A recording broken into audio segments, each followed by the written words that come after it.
Sublime gracia del Señor.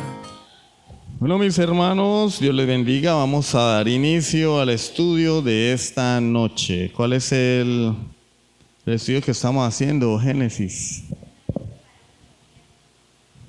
El título de la serie se llama Fundamentos para la Familia Cristiana, porque como ustedes entenderán, venimos a este mundo aprendidos, ¿sí o no? Ya venimos. Si alguno de nosotros se sube a un edificio y se tira al edificio, no cae hacia el suelo, sino que vuela hacia el cielo, porque ya venimos completicos al mundo. No, es necesario aprender. Estamos en un proceso de aprendizaje y de crecimiento. Entonces, leíamos nuestro texto, Efesios capítulo 6, aunque allí habla de la labor de los hijos también hacia los padres. Yo quiero enfocarme en esta ocasión en el versículo 4. Y vosotros padres, no provoquéis a ira a vuestros hijos, sino criadlos en disciplina y amonestación del Señor. Hoy vamos a comenzar un tema nuevo en esta serie que se titula El deber de los padres o el deber de los papás. Que eso incluye a la mamá, ¿no? ¿Cierto? Porque el término padre es básicamente un término neutro que incluye a mamá también, ¿cierto? Entonces no vamos a decir el deber de los padres y las madres, porque nosotros no tenemos nada que ver con el lenguaje inclusivo ni esas locuras. Deberíamos decir entonces el deber de les padres, algo así. Pregunta, ¿es fácil criar a los hijos? Yo pregunto porque no sé, pero algunos de ustedes que ya tienen hijos deben saber que no es fácil.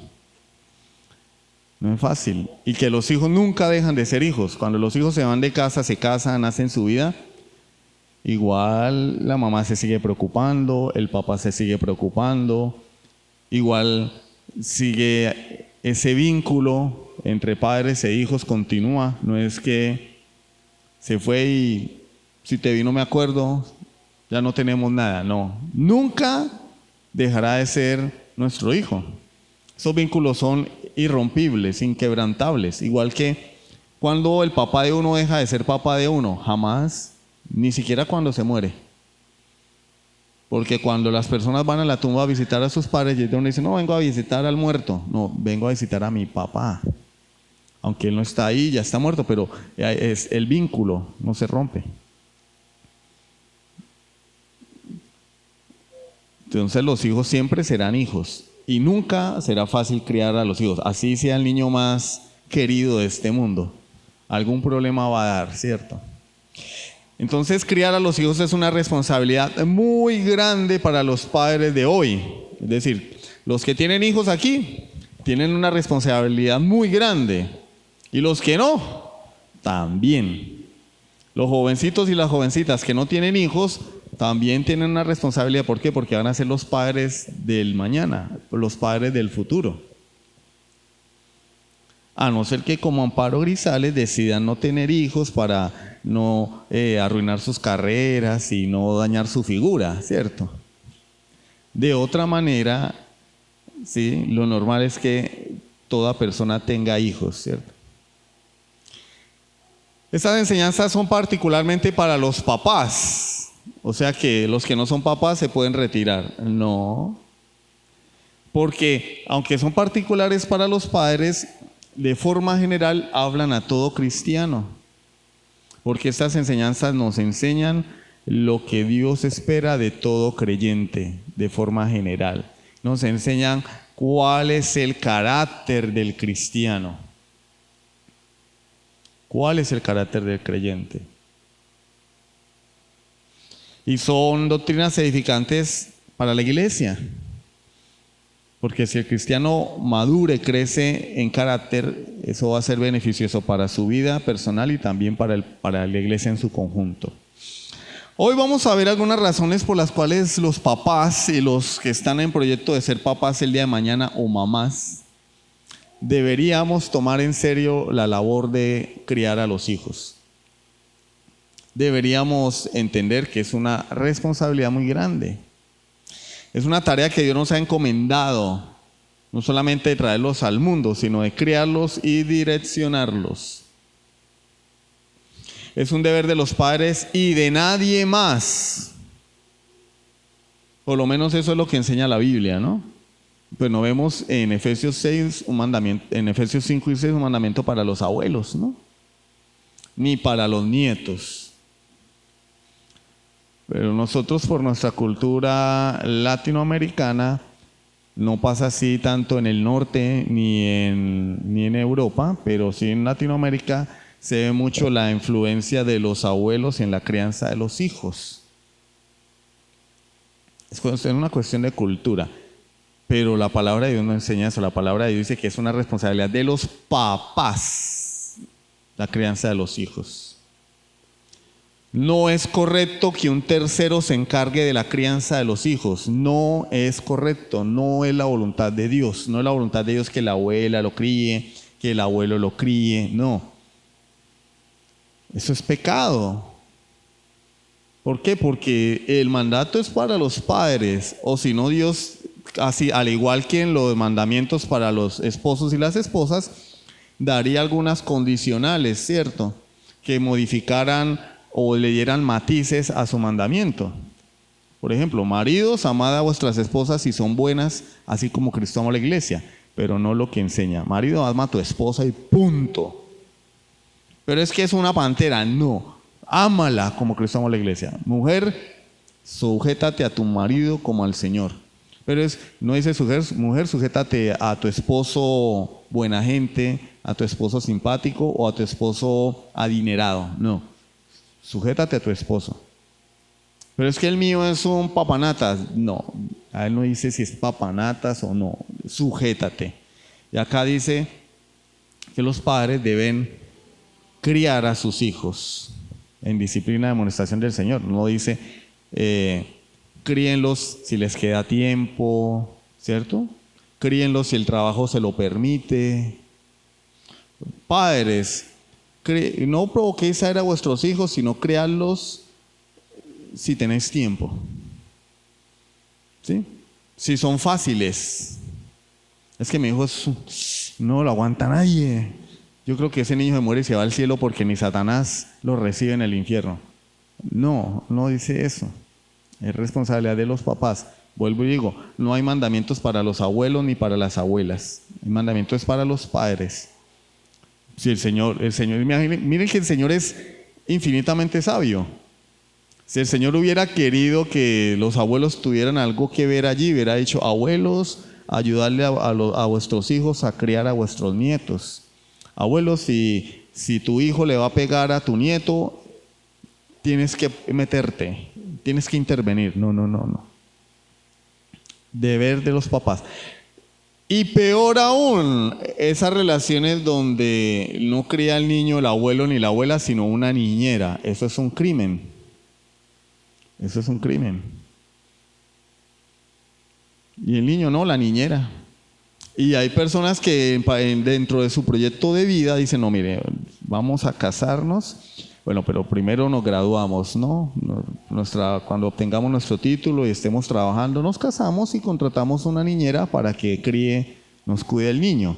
Entonces papá y mamá llegan a las 9 de la noche del trabajo, no han estado en todo el día con el niño, pero hay una nana o una niñera que ha cuidado del niño todo el día. Pero la Biblia tampoco habla de las nanas ni de las niñeras. Es un deber de los papás. Ahora, vamos a ver hoy dos puntos que tienen que ver con nuestro tema, ¿cierto? Que van a responder una pregunta que planteamos ahora, que vamos a plantear. ¿Por qué razón necesitamos criar a nuestros hijos? Es la pregunta. Sería bueno que ya vinieran criados solitos, ¿sí o no? Como las serpientes. La serpiente rompe el cascarón e inmediatamente sale a cazar Y si te vi no me acuerdo, ¿sí o no? O el tiburón. El tiburón ni siquiera espera a salir del vientre de mamá. Él caza a sus hermanos dentro de su vientre. Y sale el más comelón, el que se comió a los hermanos. Y sale ya. La mamá no tiene que darle lechita ni nada por el estilo. Salió y chao. ¿No sería mejor así, sí o no? Nacen los niños y ya, ¡pum!, a trabajar. ¡Uy! Ya. Pero no. El ser humano, como algunas otras criaturas de la naturaleza, tienen que cuidar a sus crías, a sus críos, hasta cierto punto. ¿Sí? ¿Por qué? Es la pregunta. ¿Por qué? ¿Por qué razón? Como dice el vallenato. ¿Por qué razón? ¿Por qué razón? Bueno, en primer lugar, porque Dios nos los ha dado. No son nuestros. Es decir, Dios es el que nos da a nuestros hijos. Son de Él. Salmo 127. Salmo 127, versículos 3 y 4, un texto muy conocido. Dice: he aquí, herencia de Jehová son los hijos, cosa de estima el fruto del vientre. Como saetas en mano del valiente, así son los hijos habidos en la juventud. ¿Qué es lo que nos dice el pasaje? Que el aborto para Dios es una cosa abominable, aun cuando en nuestro tiempo sea digno de aplaudir, y cualquier cosa que se levante, cualquier comentario que se levante en contra de la interrupción del embarazo, porque pues ya no le dicen aborto, la interrupción del embarazo, cualquier cosa que se levante es censurada, cualquier voz. De hecho, el término interrupción es erróneo, porque cuando uno interrumpe es como cuando uno está viendo una película y le da clic en las dos barritas, ¿no? Pausa, interrumpió. La interrupción implica que va a haber una reanudación, ¿sí o no? Yo interrumpo y eso implica que la interrupción no es definitiva, sino que se va a reanudar. Pero esto no es interrupción, esto es algo definitivo, un asesinato. Dios nos dice en su palabra que el fruto del vientre, los bebés, son algo de estima para Dios. No solamente eso, son herencia de Jehová. Es algo que Dios nos entrega, que Dios nos lo da. Nosotros lo recibimos de Dios. No son nuestros, porque el hombre no tiene la facultad de dar vida. Eso es un eufemismo para dar a entender que la mujer es la que lleva el bebé en su vientre, ¿sí o no? Pero el hombre no tiene la facultad de dar vida. La vida la da Dios. Él pone la vida en el ser cuando el gameto masculino y el femenino se unen allá en las trompas de Falopio y el óvulo se fecunda. Y en ese momento Dios da vida, es Dios, nosotros no. La vida le pertenece a Él. Entonces nosotros no somos dueños de esa vida.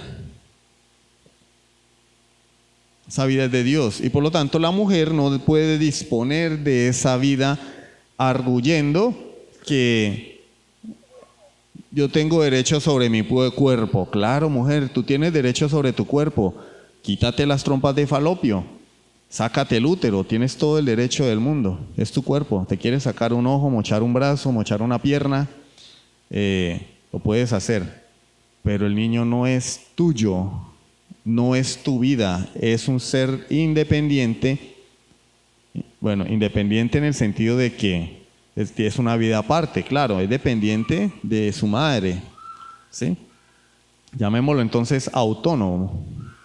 Tiene su propio corazoncito, su propio cerebro, su propio sistema circulatorio, etcétera, etcétera. Pero la madre no es dueña de él. Entonces a esas mujeres que presentan ese argumento deberíamos decirles: ah, sí, tú tienes derecho sobre tu cuerpo, sácate el vientre, quítate las trompas de Falopio. no tengas sexo. Pero lo que pasa es que este movimiento quiere sexo sin consecuencias, ¿sí o no? Entonces, ¿qué embaraza? Abortemos. Y de paso, pues, ciertas organizaciones se lucran con eso, porque esa es una investigación arroja que hay más clínicas abortistas en el mundo que McDonald's. Imagínense. Hay más clínicas abortistas en el mundo que McDonald's. Imagínense el negocio. Entonces, nuestros niños no son nuestros y son algo valioso para Dios, cosa de estima. Como saetas en mano del valiente, así son los hijos sabios en la juventud. ¿Cómo son las saetas? ¿Para qué son las saetas? Para dispararlas, ¿cierto? Y yo soy el que determino a quién le voy a dar.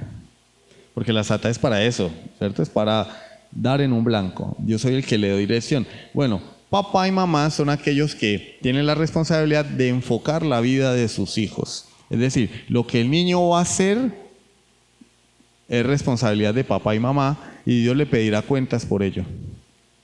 Es decir, Dios nos pone una vida en nuestras manos y lo que ese niño o niña sea mañana es culpa nuestra. De la crianza que nosotros le damos. De ahí la importancia del mandamiento del Señor. Salmo 139, versículo 13. Salmo 139, versículo 13. Porque tú formaste mis entrañas, tú me hiciste en el vientre de mi madre. ¿Quién forma la vida en las entrañas de mamá? Dios. ¿Quién es el que fabrica esa vida en el vientre? Dios. Salmo 139, versículo 16. Mi embrión vieron tus ojos, y en tu libro estaban escritas todas aquellas cosas que fueron luego formadas, sin faltar una de ellas. En tu libro estaban escritas todas aquellas cosas que fueron luego formadas. Y algunos comentaristas dicen que aquí está hablando, adivinen, del ADN humano. No está hablando del libro de la vida, ni del libro donde están escritas todas las cosas que nosotros vamos a hacer, no. Aquí está hablando del origen de la vida y dice, en ese libro están escritas todas las cosas que fueron luego formadas, que comenzaron a desarrollarse en ese cuerpecito diminuto. Ustedes saben que nosotros heredamos a través del ADN los caracteres de nuestros papás. Y el ADN es como ese programa de computadora que dice de qué color van a ser nuestros ojos, de qué color va a ser nuestra piel, cuál va a ser nuestro temperamento, nuestros gustos, nuestras inclinaciones. Nosotros venimos a este mundo con una inclinación. Venga, y a ese niño, ¿por qué le gusta tanto jugar? Y le gustan las manualidades. Y a quién le gusta el leer.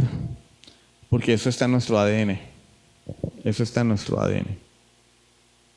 ¿Quién hizo eso? El mono, ¿cierto? El simio. ¿Qué es que venimos del mono, cierto? No, Dios hizo eso. Ezequiel 18, versículo 4. He aquí que todas las almas son de cada quien y cada quien puede hacer con su vida lo que le venga en gana. He aquí que todas las almas son mías, como el alma del Padre, así el alma del Hijo es mía.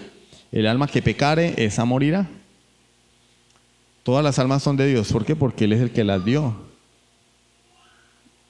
Él es el que da la vida. Entonces, en primer lugar, ¿por qué debemos criar a nuestros hijos?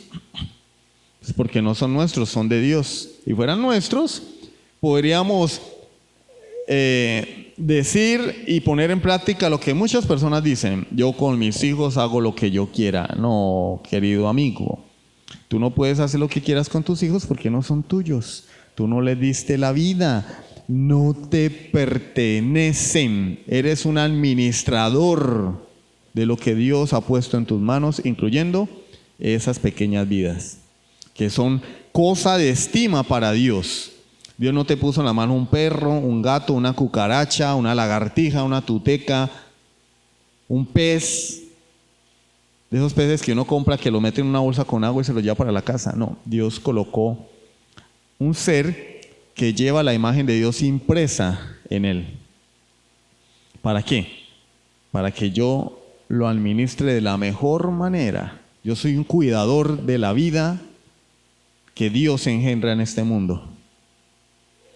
Es una responsabilidad muy grande, porque algunos padres se ponen a traer niños al mundo ahí un rato de pasión, ¿no? Ay, estoy embarazada, tengo retraso. Bueno, vamos a tenerlo, ¿qué más?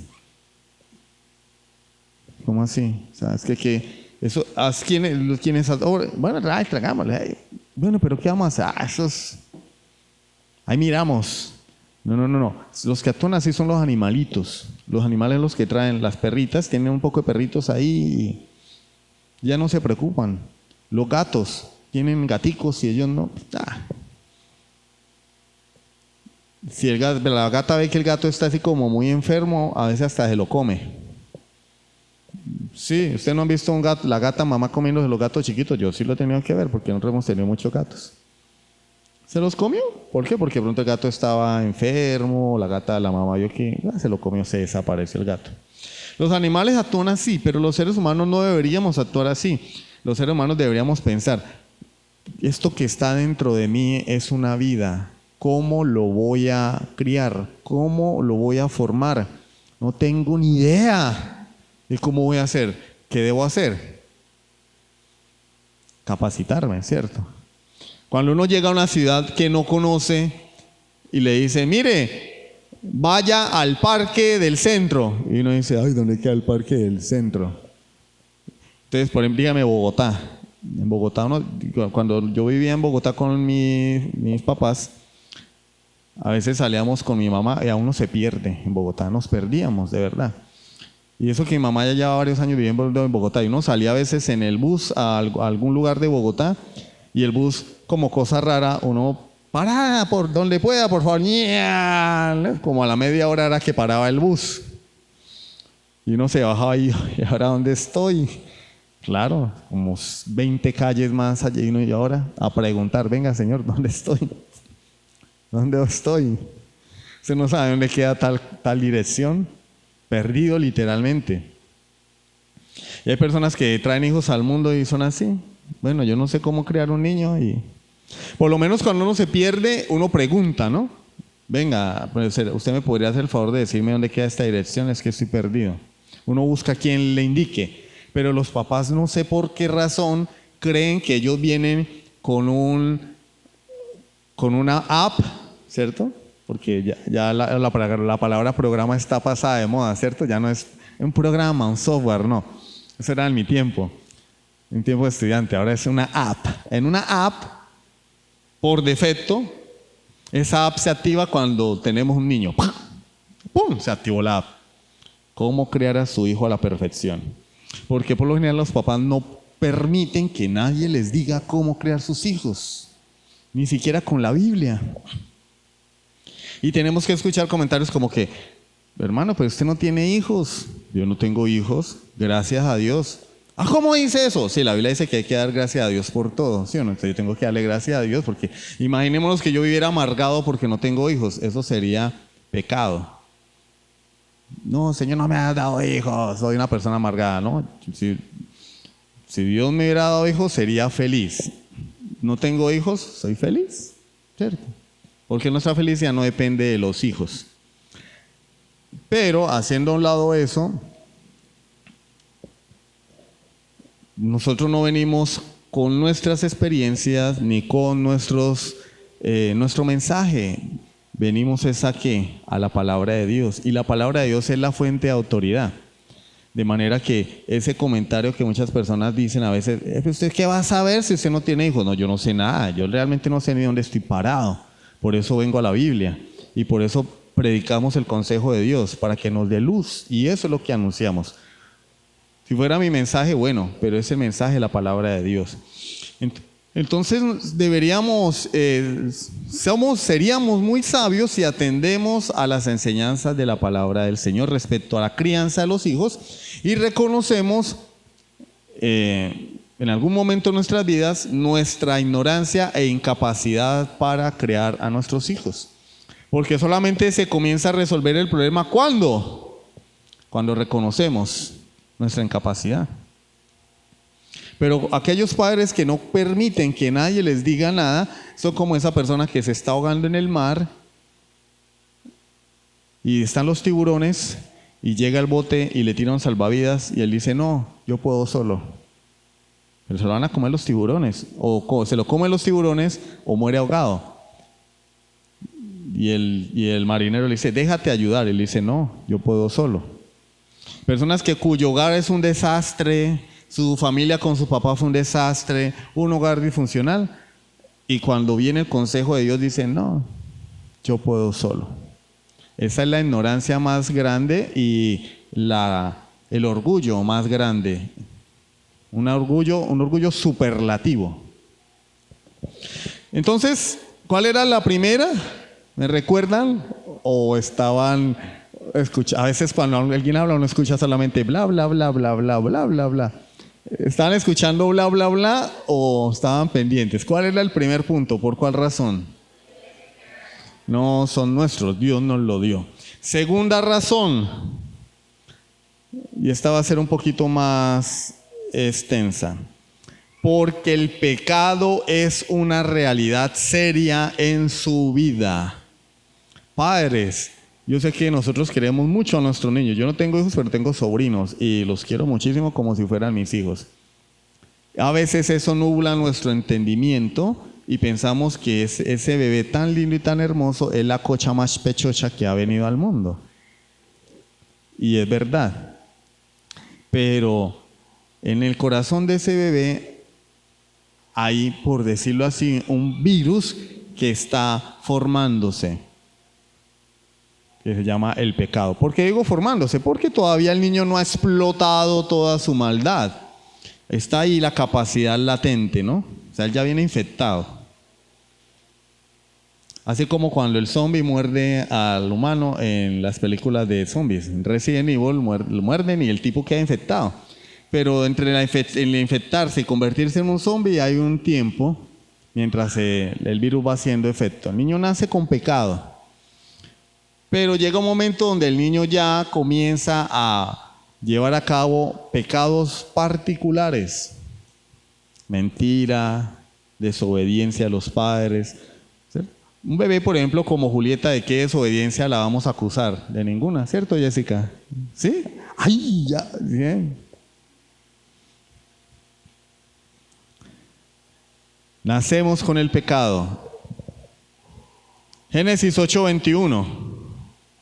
Génesis capítulo 8, versículo 21. Y percibió Jehová olor grato, y dijo Jehová en su corazón, no volveré más a maldecir la tierra por causa del hombre, porque el intento del corazón del hombre es malo desde su juventud, ni volveré más a destruir a todo ser viviente como he hecho. Entonces cuando Dios destruye el mundo con un diluvio, y las aguas descienden, y Jehová hace un pacto con Moisés, ¿cierto? Sí, claro, pero muchos años después, ¿no? En ese momento no era con Moisés, era con Noé. Hace un pacto con Noé, Dios le promete a Noé no volver a destruir la tierra con agua. Peor, con candela, pero eso va a ser en un futuro. No la va a volver a destruir con agua. ¿Por qué? Porque el intento del corazón del hombre es malo desde su juventud, pero la traducción más acertada es desde su niñez. Porque nosotros leemos juventud y nos imaginamos a Carly, ¿cierto? Sí, Carly está joven. O a Génesis. O a Dayanara, ¿no? Juventud. Pero la traducción literal es niñez. Entonces ya cuando hablamos de niñez, Emily, Ashley, Ángel, Oliver, ¿cierto? Salomé, niñez. Ya desde la niñez hay maldad en el hombre. Salmo 51, versículo 5. Salmo 51, 5 en la versión Reina Valera dice: porque en maldad he sido formado y en pecado me concibió mi madre. ¿Sí? Pero esa traducción se da para algunos malos entendidos, porque hay personas que yo no sé de dónde sacan eso, ¿cierto? Pero dicen, no, David era hijo bastardo de Isaí. Ahí dice que la mamá lo tuvo en pecado. Es decir, ella fornicó y quedó embarazada y tuvo a David. No, eso no es lo que el texto dice. En la traducción del lenguaje actual dice, tengo que admitir que soy malo de nacimiento y que desde antes de nacer ya era un pecador. Lo que el texto dice, en maldad he sido formado y en pecado me concibió mi madre, no es que la mamá estaba poniéndole los cachos a Isaí. Lo que está diciendo es que en el momento en que fue concebido David ya había pecado en él. Y la versión Dios habla hoy dice, en verdad soy malo desde que nací, soy pecador desde el seno de mi madre. Eso es lo que dice la Biblia de nuestros bebés. Entonces no nos engañemos. Tenemos que tener claro esto para poder saber, es decir, tenemos que detectar la enfermedad, ¿sí o no? Para poder atacar la enfermedad. El problema es que hay personas que cuando el médico les dice, ¿tienes cáncer? Dicen, no, eso no, pues no, yo no tengo nada, eso no es verdad, eso no es verdad. Y viene la negación. Entonces, ¿cómo se va a sanar el enfermo de cáncer si no asume que tiene cáncer, no acepta que tiene cáncer y tampoco acepta el tratamiento? ¿Cómo papá va a poder crear a sus hijos bíblicamente si no acepta quiénes son sus hijos? Piensa que son angelitos caídos del cielo, que la cigüeña iba volando con el bebé y el bebé se le cayó y le cayó en los brazos. Un angelito descendido del cielo. No, la Biblia dice que hay pecado en ellos desde el mismo instante en que son formados. Efesios 2:3. Entre los cuales también todos nosotros vivimos en otro tiempo, en los deseos de nuestra carne, haciendo la voluntad de la carne y de los pensamientos. Y éramos por naturaleza lo más lindo, ¿cierto? Hijos de ira. Éramos por naturaleza, ¿sí? Los perros por naturaleza son perros. Los gatos por naturaleza son gatos, no vuelan, son gatos. Las gallinas por naturaleza tampoco vuelan, porque son gallinas. Aunque hay algunas que han intentado volar y han fracasado en su intento, que en paz descansen, ¿cierto? Las tutecas por naturaleza son ¿qué? Son tutecas. Se comen a los mosquitos y a las moscas, por eso no hay que matarlas. No maten las tutecas. Por naturaleza. Pero la Biblia no dice que por naturaleza nosotros volamos o hacemos eso. No, la Biblia dice que por naturaleza éramos hijos de ira. Lo mismo que los demás. ¿Quiénes son los demás? Aquí le está hablando Pablo a la iglesia en Éfeso, a los creyentes. Y él dice, nosotros éramos por naturaleza hijos de ira. Lo mismo que los que están afuera. Los de afuera, que nosotros muchas veces decimos que son hijos de Satanás porque están en pecado, muertos espiritualmente, la Biblia nos dice, pero tú eras lo mismo. Un hijo de ira por naturaleza. Es decir, el pecado es cuestión de naturaleza. No es algo aprendido. No es como alguien dijo, el hombre nace bueno y la sociedad lo corrompe. No. Eso es psicología. No, el hombre nace pecador. Por eso hace pecado. Por eso practica el pecado. Por eso desobedece a Dios. Juan 3:6. Entonces Jesús aquí hablando con Nicodemo llegó allá de noche, empezaron a conversar y Jesús le dice a Nicodemo, el que no nace del agua y del espíritu no puede ver el reino de los cielos. Y después le dice, el que no nace de nuevo, el que no naciera de nuevo no puede entrar en el reino de los cielos. Y entonces Nicodemo le dice, pues, ¿cómo así? ¿Puedo yo, siendo viejo, hacerme niño otra vez, entrar en el vientre de mi madre y volver a nacer? Es decir, Nicodemo lo estaba viendo desde el punto de vista natural, de un nacimiento natural. Y Jesús le dice, no, eres tú el maestro de Israel y no entiendes esto, Nicodemo. Tú eres el maestro, no uno de los maestros. Aunque el artículo definido no está allí, ¿cierto? Pero se asume que es un artículo definido lo que precede al sustantivo maestro. Eres tú el maestro de Israel y no entiendes esto. Y es cuando el Señor le dice, lo que es nacido de la carne, carne es. Lo que es nacido del Espíritu, Espíritu es. Decir, el nacimiento, la vida nueva en Cristo es espiritual. ¿Por qué? Porque padres pecadores engendran hijos pecadores. Si yo soy, por eso él habla de nacimiento espiritual, no físico. Tienes que nacer pero espiritualmente, porque esta carne pecadora engendra hijos pecadores. Lo que es nacido de la carne, carne es. Lo que es nacido del espíritu, espíritu es. Entonces, dijo alguien por allí, San Agustín, ¿así que el niño es inocente? Sí, pero solo en la endeblez, o es decir, o en la debilidad de sus miembros infantiles, pero no en su ánimo infantil. Fin de la cita. ¿Qué dice Agustín de Hipona? ¿O qué dijo? Porque pues ya está muerto, ¿no? Que si el bebé tuviese la fuerza de un hombre de 30 años, cada vez que hiciera una pataleta mataría a una persona. ¿Cómo hacen los niños cuando el papá los va a cargar y no se quieren dejar cargar? Eso uno piensa que se van a estallar, parecen una bomba, ¿no? Hacen fuerza, pujan, se retuercen y se ponen rojos como un tomate de la rabia que tienen. ¿Por qué no hacen más? Porque no tienen la fuerza física para hacerlo. Pero si fuesen como Arnold Schwarzenegger, bueno, no ahorita, no, hace algunos años, matarían a una persona porque tendrían la fuerza para hacerlo. Entonces, el niño no lleva a cabo el pecado no porque no lo tenga. El niño no lleva a cabo el pecado porque físicamente le es imposible. Un niño de brazos no puede matar a nadie. Un niño de brazos no puede mentir porque ni siquiera sabe hablar. Pero en su naturaleza ya vemos algunos rasgos de la naturaleza caída del ser humano. Cuando llora, hace berrinche, hace pataleta, cuando muerde el seno de su mamá, cuando le baja la blusa a la mamá para amamantarse sin importarle nada más. Son rasgos que ya nos van diciendo que ese niño únicamente piensa en sí mismo. En sí mismo. Lo que pasa es que en esa época él aún no es consciente de ello, pero de todas formas lo hace. Proverbios 22:15. La necedad está ligada en el corazón del muchacho, mas la vara de la corrección la alejará de él. ¿Qué dice? Que la necedad está ligada ¿a qué? Al corazón del muchacho. Es decir, los niños son necios.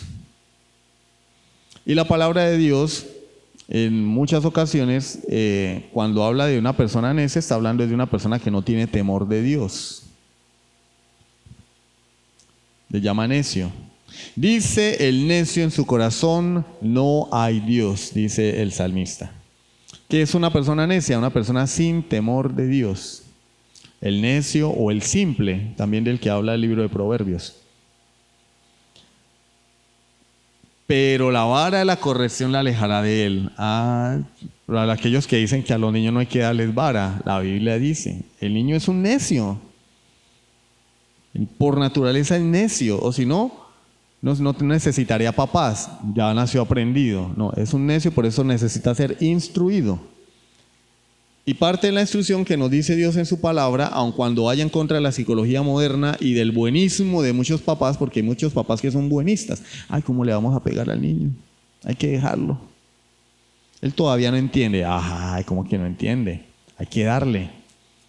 No con rabia, no con violencia, no con ira, porque también el mandamiento que vemos en Efesios es que no exasperéis a ira a vuestros hijos, no humillarlo. Papás, no castiguen a sus hijos en público. Eso va a generar odio y resentimiento. En privado le llaman la atención, le imponen el castigo o le dan sus nalgadas. Pero no en público, porque eso es humillar al hijo, eso es parte de exasperar a los hijos a ira. La corrupción de nuestra naturaleza caída es inherente. ¿Qué es inherente? Es como la lactosa para la leche. La leche trae lactosa, ¿por qué? Porque es leche. Pero yo tomo leche sin lactosa porque se la sacan. Pero la leche viene con lactosa. No es que la vaca le echa la lactosa a la leche, no. Cuando la leche sale por la ubre, viene con lactosa. Es inherente, es parte esencial de la leche. El pecado es parte esencial del ser humano. Es parte de su naturaleza, es inherente. Tenemos la tendencia a pensar que nuestros niños se vuelven malos es cuando se juntan con otros. No, es que mi niño desde que está yendo a esa escuela se juntó con Juanito y no. Ese le enseñó todo lo malo. No nos hagamos, dice, no os hagáis, dice la Biblia. No, no es así. El niño ya tiene la maldad dentro de él. Lo que pasa es que el juntarse con otro le refuerza esa maldad, pero él ya viene con esa capacidad, él ya viene con esa maldad. Y el otro lo que hace es como atizarle, se convierte en su socio de maldad, pero la maldad ya está en él. Lo que pasa es que para nosotros siempre es mejor buscar un culpable, ¿no? Ese es el que lo daña, ese es el que lo tiene. Este está rebelde por culpa de ese otro. No, tú eres rebelde porque eres un pecador. Así de sencillo.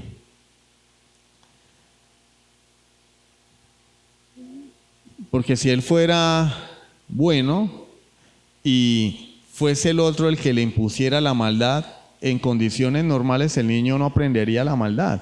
Pero ¿a quién se le ha ocurrido? Voy a enseñarle a mi niño a decir mentiras. No, ellos dicen mentiras, punto. Chiquiticos ya dicen mentiras, solitos, sin que nadie se las enseñe.